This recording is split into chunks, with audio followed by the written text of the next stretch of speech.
Okay, so for the Nintendo Switch, there are two Mech games that you can play. One of them is an older game called Project Nimbus. And the other one is a slightly newer game called Daemon X Machina. There's some similarities between these two games, but there are some differences too.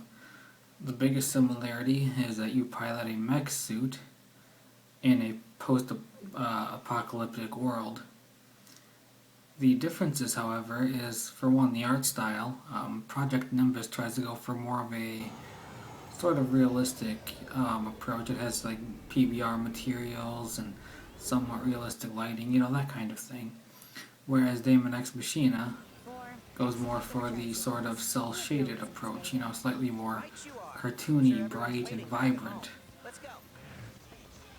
The controls in both of them are fairly intuitive. Swapping back and forth between the two can be confusing, but you get the hang of it if you play each one long enough. The main highlights, I think, are the fact that Project Nimbus has a more realistic storyline and characters. It's still kind of anime-ish, but it's kind of like not goofy anime. It's very slightly political in a way. It's like it's based on the superpowers, the world superpowers, America and basically NATO, versus Russia and China and that kind of thing. And they basically all used a bunch of nukes against each other. And then in the more unrealistic bits of it, they just kind of escape to the sky. Yeah, it's kind of silly. But US's Third Fleet has retreated to their base in Yukon, Alaska. To prevent them from launching a second strike, we're going to destroy the base facility before they recover their frontline combat unit, forcing them to retreat even deeper into Canada. This will buy us time on the North Pacific battlefront. The element of surprise is critical to this mission. You're going to maintain a low altitude, approaching the base through the canyon. Once you destroy all of the base's long radar sites, we'll cancel the altitude restriction and you're clear to wreak havoc on enemy base. This mission will commence at 1600 today. Eat, shower, rest, and make yourself ready for the operation. I'll have the dinner waiting for your return.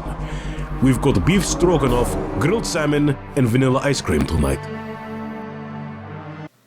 The story works, and then you have some of the terrorists that blame the superpowers for what they did to the world, and they're also, and all three sides are pretty much just attacking each other. But the way it's realistic is in the way that the characters and the story itself is more or less portrayed. It's not portrayed cartoony at all. They're trying to make the characters seem like they're somewhat realistic. Daemon X Machina, however, has completely anime characters, one-dimensional. It's kind of silly, but also kind of cringeworthy. It makes me roll my eyes in some cases. The mission area is one of the old city districts. What are the odds of there being human survivors? Orbital has long since conducted rescue missions in all territories in search of survivors and saved all they could find. Corrupted AIs are all that remain in this territory. And corrupted AIs are the only enemies there?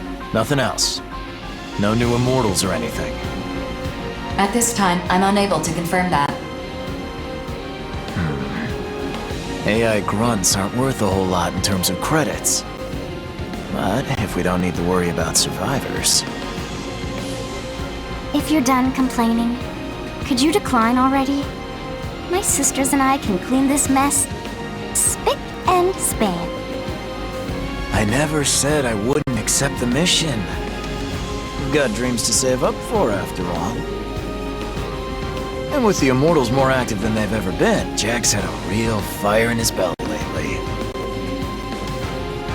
Ah, yes, a lucky little Jack. I'd love to find out for myself just how talented that boy leader of yours truly is. To say nothing of my interest in attempting to kill someone alleged to be unkillable.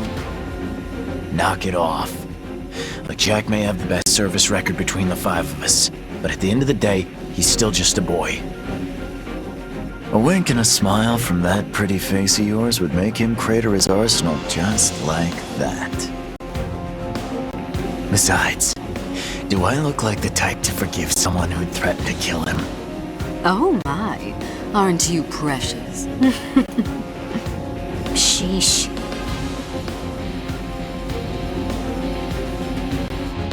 It's very much something of a storyline made for like 12-year-olds maybe. And not that there's anything wrong with that, but I think I would rather go with the storyline of Project Nimbus and then the characters in there. Like if they were to like just take the gameplay away from it and turn it into an anime or something, or a movie, I'd go with Project Nimbus.